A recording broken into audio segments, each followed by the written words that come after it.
Some people walk into a room and immediately register things others miss. A slight tension in someone's voice, a pause that runs a beat too long, a laugh that doesn't reach the eyes. Where most people move on without registering these signals, this kind of person files them away. Not deliberately, not by choice. Later, alone, the scene replays. Not because something went wrong, but because the mind needs to process it, to understand, to verify. The world tends to respond to people like this in one of two ways. They are told they are too sensitive, too emotional, too much inside their own heads, or they are quietly admired for their perceptiveness and then left entirely alone with what that perceptiveness costs them. Neither response addresses what is actually happening. What is happening is this. Some people process experience more deeply than others, not as a choice and not as a personality trait shaped by circumstance, but as a fundamental, neurologically grounded way the nervous system engages with the world. When that depth of processing meets a world not designed to accommodate it, the result can closely resemble suffering.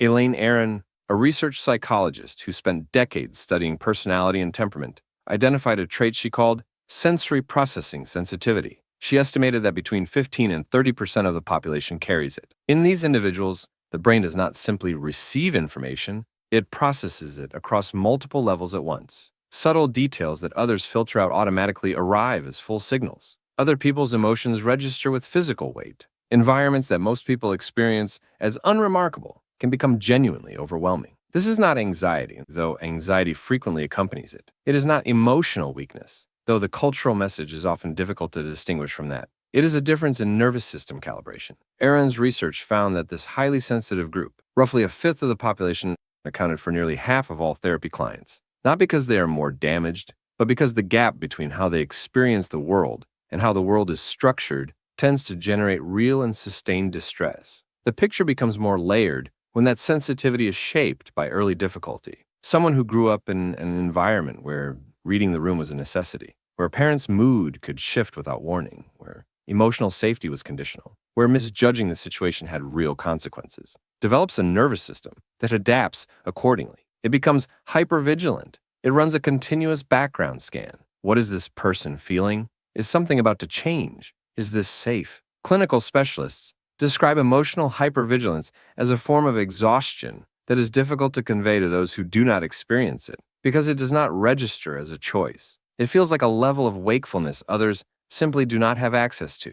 Dr. Rosalie Albers, a clinician who studies this pattern, describes how people living with hypervigilance monitor facial expressions, tone of voice, and the weight of a text message continuously, and how that monitoring makes genuine rest nearly impossible. Not because they are anxious by disposition, but because their nervous system learned at some point in their history that lowering their guard carried risk. This way of being is a survival adaptation. The nervous system that does not switch off its alarm learned to stay on for a reason. Something at some point taught it that sustained awareness was the price of safety. It is also important to be clear about what none of this implies. High awareness is not superior to lower awareness. People who are less attuned to subtlety are not less intelligent, not less emotionally capable, not missing some essential quality. The difference is neurological, not hierarchical. Some nervous systems are calibrated to receive a wide range of frequencies. Others are built for forward momentum and resilience. These are different configurations shaped by different pressures,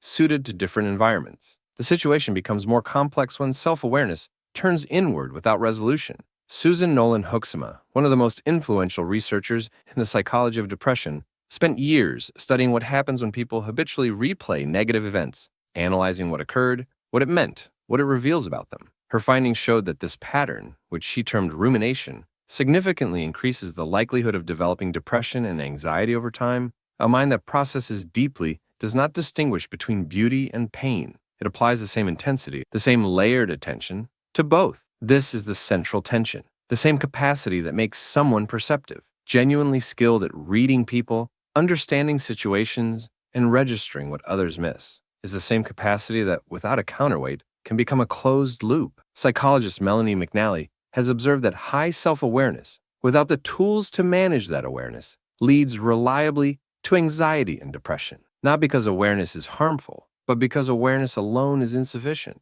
This is not a flaw in the people who carry it. It is a gap between what they feel and what they were ever taught to do with that feeling. Many highly perceptive people grew up in environments where noticing everything was necessary, but where processing it safely was never modeled. They became skilled at sensing the world. They were never shown how to set it down. For those who recognize this pattern, the replaying, the scanning, the sustained fatigue of continuous internal presence, that recognition is not a diagnosis. It is information. It indicates that the nervous system did its job, often more thoroughly than necessary, and that the person carrying it has been managing a particular kind of weight, frequently for a very long time, often without a name for it. What remains worth examining is what happens inside relationships when someone lives this way, and why being deeply perceptive does not always translate into being deeply connected.